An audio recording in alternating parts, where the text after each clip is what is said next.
આપનો। આગળ વાત કરીએ વધુ એક મહત્વના સમાચારની તો અમદાવાદ વડોદરાની સ્કૂલોમાં બોમ્બ મુકાયાની ધમકીનો ઈમેલ। વડોદરાની 10 સહિત 25 સ્કૂલોમાં બોમ્બ મુકાયાની ગીદड़ ધમકી। ગુજરાતને ખાલિસ્તાન બનાવવાની ધમકી સાથેનો ઈમેલ કરવામાં આવ્યો છે। ધમકીવાળી તમામ સ્કૂલોમાં પોલીસની તપાસ તેજ। બોમ્બ સ્ક્વોડની તપાસમાં અત્યાર સુધીમાં કોઈ વાંધાજનક વસ્તુઓ નથી મળી। અમદાવાદ અને વડોદરાની થઈને 25 સ્કૂલને આ પ્રકારનો ધમકીભર્યો ઈમેલ મોકલવામાં આવ્યો છે। ધમકીવાળા ઈમેલની તપાસ કરવા રાજ્ય પોલીસ વડાએ આદેશ આપ્યો છે। સાથે જ નાયબ મુખ્યમંત્રીએ પણ તપાસના આદેશ આપ્યા છે। અગાઉ પણ આ જ રીતે અનેક વખત ધમકીભર્યા મેલ મળી ચૂક્યા છે। તો શિક્ષણને ખલેલ પાડવાનો અને ડરનો માહોલ ફેલાવવા વિરુદ્ધ કાર્યવાહી જરૂરી છે તેવી પણ વાત કરવામાં આવી।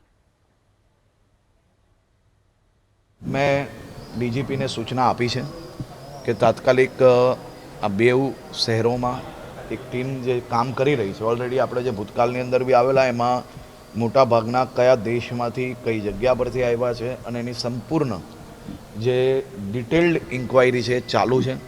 અને આ બેવ શહેરમાં બી હમણાં જ પોલીસ કમિશનરો પોતે આ બાબતની ચિંતા કરી રહ્યા છે। તો અમદાવાદ અને વડોદરાની સ્કૂલોને જે બોમ્બથી ઉડાવી દેવાની ધમકી મળી છે વધુ વિગતો સાથે સંવાદદાતા ચેતન બાંભણી આપણી સાથે જોડાઈ ગયા છે। ચેતન, જે રીતે અમદાવાદ અને વડોદરાની મળીને કુલ 25 થી પણ વધુ શાળાઓને આજે સવારમાં જ ધમકીભર્યા ઈમેલ મળ્યા છે, શું વિગતો?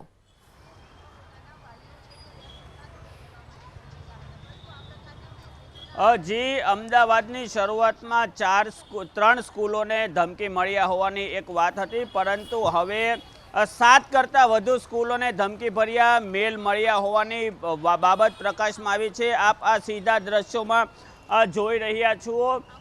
A1 સ્કૂલમાં સેટેલાઇટ વિસ્તારમાં આવેલી આ A1 સ્કૂલમાં હાલમાં વાલીઓ પોતાના વિદ્યાર્થીઓને લઈ જવા માટે આવી રહ્યા છે અને અહીં પણ વાલીઓમાં કેટલાક વાલીઓમાં ગભરાટનો માહોલ જોવા મળ્યો હતો।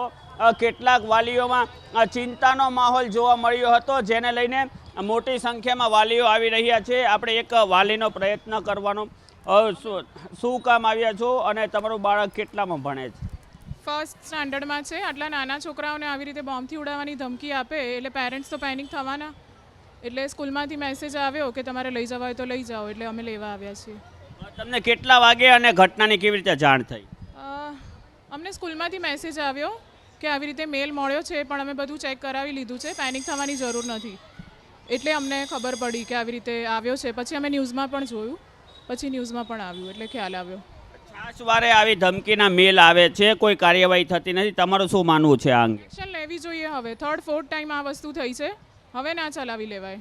દર વખતે આવી રીતે સ્કૂલ વિશે આવે ને હવે ના આવી રીતે ચલાવી ના લેવાય, કંઈક તો કરવું જોઈએ સિસ્ટમે। જી, તંત્ર વિરુદ્ધ પણ કેટલાક વાલીઓ દ્વારા આક્રોશ વ્યક્ત કરવામાં આવ્યો છે કે છાશવારે આવી ધમકીભર્યા ઈમેલ આવે છે, પરંતુ પોલીસ દ્વારા કોઈ એક્શન લેવામાં નથી આવતો અને વાલીઓમાં પેનિક ફેલાય છે, પ્રશાસનમાં પેનિક ફેલાય છે, જેને લઈને લોકો દ્વારા હાલમાં આક્રોશ વ્યક્ત કરવામાં આવી રહ્યો છે। આપ આ A1 સ્કૂલમાં સીધા દ્રશ્યો જોઈ રહ્યા છો। મોટી સંખ્યામાં વાલીઓ પોતાના બાળકને લેવા આવી રહ્યા છે અને કેટલાક વાલીઓ છે તે ચિંતિત જણાય છે, કારણ કે સ્કૂલ પ્રશાસન દ્વારા વાલીઓને જે બોમ્બ થ્રેટ મળ્યા હતા તે અંગે જાણ કરવામાં આવી હતી અને જેને લઈને મોટી સંખ્યામાં હાલમાં વાલીઓ અહીં આવી રહ્યા છે। આપણે હજુ કેટલાક વાલીઓનો સંપર્ક કરવાનો પ્રયત્ન કરીશું, તેમની સાથે વાત કરીશું। બેન, એક્સક્યુઝ મી, તમે તમારા બાળકને લેવા આવ્યા છો, કેટલામાં ભણે છે ને આ ઘટનાની કેવી રીતે તમને જાણ થઈ? 6th સ્ટાન્ડર્ડમાં ભણે છે અને અમને મેસેજથી જ ખબર પડી, ફ્રેન્ડનો મેસેજ આવ્યો અને ખબર પડી। પછી સ્કૂલમાંથી તો આવ્યું કે કંઈ છે નહીં, ગભરાશો નહીં, પછી આપી દેતા હતા એટલે અમે લેવા આવી ગયા છે। બેન, છાશવારે અમદાવાદમાં આવા ધમકીભર્યા મેલ આવે છે, તમારું શું? આ બધું કંઈ સાચું છે નહીં, ખાલી પેનિક થવાની કોઈ જરૂર નથી, મને એવું લાગે છે, બાકી શું હોય તો। બેન, પોલીસ દ્વારા કેવી કાર્યવાહી કરવામાં આવે, કારણ કે વાલીઓ અને સ્કૂલ પ્રશાસન આવા ધમકીભર્યા મેલને કારણે હેરાન થાય? એ લોકો એમનું કામ કરતા જ હશે એવું અમે ટ્રસ્ટ રાખીએ છીએ, બાકી વધારે તો કંઈ આમાં અમને ના ખબર પડે। જી, આ હતા વાલીઓ। તેમણે સ્પષ્ટ જણાવ્યું કે જેવો મેસેજ તેમને મળ્યો તેઓ હાલમાં અહીં સ્કૂલમાં આવ્યા છે અને મોટી સંખ્યામાં વાલીઓ અહીં સ્કૂલમાં આવ્યા છે। વાલીઓમાં અને શાળા સંચાલકોમાં પણ આક્રોશ છે, કારણ કે છાશવારે આવા ધમકીભર્યા મેલ મળે છે, પરંતુ હજી સુધીમાં કોઈ આરોપી સુધી પોલીસ પહોંચી શકી નથી। આગામી દિવસોમાં ધમકીભર્યા મેલ મોકલનાર વિરુદ્ધ કેવી કાર્યવાહી કરવામાં આવે તે પણ જોવું રહ્યું। જી ચોક્કસથી ચેતન, જોડાવા બદલ અને માહિતી બદલ આપનો આભાર।